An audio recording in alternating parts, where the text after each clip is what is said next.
Have you ever met someone who says, "I've thought about getting a tattoo, but I just never did and it's been years"? No fear of pain, no strict parents, no real reason, just this quiet invisible wall holding them back. It's not just hesitation, it's psychology. Because behind that "I'll do it someday" is a hidden story about control, freedom, identity, and authenticity. And once you understand which of these drives you, you'll never see tattoos or the lack of them the same way again. So let's dig deeper, because the truth isn't about ink, it's about what the ink represents in your mind.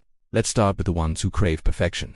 You know the type. They've saved hundreds of tattoo designs, scrolled for hours, maybe even visited a studio once. But they never went through with it.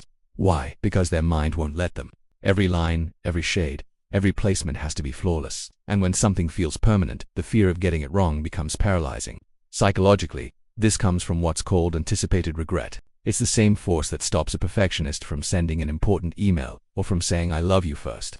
It's the belief that if it isn't perfect, it isn't worth doing at all. And that's why tattoos terrify them, not the needle, but the finality, the idea that once it's there, they can't take it back. But here's the irony. That same fear of imperfection, it's exactly what keeps their life spotless on the outside and chaotic on the inside.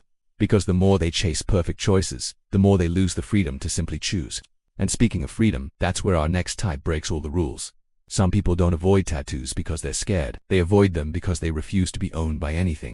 They live on change. They move cities, switch passions, dye their hair every few months. And to them, tattoos feel like anchors. Psychologically, this comes from a deep association between permanence and restriction. Their subconscious links commitment with loss of identity. To mark their skin feels like writing a rulebook, and that's the one thing they'll never do. To a free spirit, life is art that's meant to fade, not be etched. They reinvent themselves constantly, and a tattoo, to them, feels like a trapdoor closing. But here's the twist. Sometimes the people who seem the most fearless are actually the ones most afraid of staying the same. And that's the quiet paradox of the free spirit. They crave endless change because they fear being seen for who they really are, long enough for it to stick. So, if perfectionists fear getting it wrong, and free spirits fear being locked in, what about the ones who just can't stand tattoos at all? That's where things take an unexpected turn. Because there's a group of people who don't avoid tattoos out of fear or freedom, they avoid them out of something deeper. An invisible psychological discomfort that runs right into their sense of beauty and order. And understanding them reveals something strange about how we define what's ugly, messy, or wrong in life itself.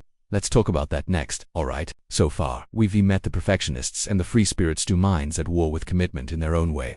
But now we enter stranger territory, the people who feel an emotional recoil at the very sight of tattoos. They don't just not want one, they're repelled by them. And the reason why might reveal something hidden about you. Psychologists call this kind of reaction aesthetic aversion, a deep emotional resistance to visual chaos.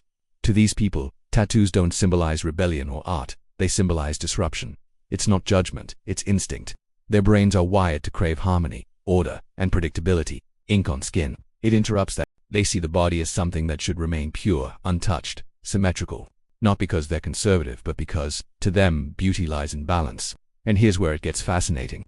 Studies show that people who dislike tattoos often have higher sensitivity to visual patterns and clutter. It's the same psychology behind those who can stand a messy desk or a crooked picture frame. To them, tattoos don't tell a story, they distract from one. But what if it's not about looks at all? What if it's about identity? That's where our final type comes in. This last group doesn't fear tattoos, they simply don't need them. Their identity isn't written on skin, it's lived through choices. They express themselves in what they build, say, and believe, not in what they wear. Psychologically, this comes from self-determination theory, the idea that true authenticity doesn't need external validation. These people feel whole without symbols. They're not hiding from the world, they're anchored in it. They don't need marks to remember who they are, they live their story instead of displaying it. And that might be the most powerful statement of all, because in a world obsessed with showing meaning, some people quietly choose to be it. So now the question isn't why don't some people get tattoos, it's what does your reason say about you? Are you the perfectionist trapped by the need to get it right? The free spirit terrified of being tied down? The hater craving order in a chaotic world? Or the believer living meaning instead of showing it? Or maybe you're something else entirely. Your reason might be your own type 5. And that reason, the one that's uniquely you, is the real story worth uncovering. Drop your type in the comments. Let's see which one wins. And if this video made you reflect on yourself even for a second, share it. Someone out there is still staring at a tattoo design, wondering why they can't commit. You might just help them find the answer they didn't know they were searching for.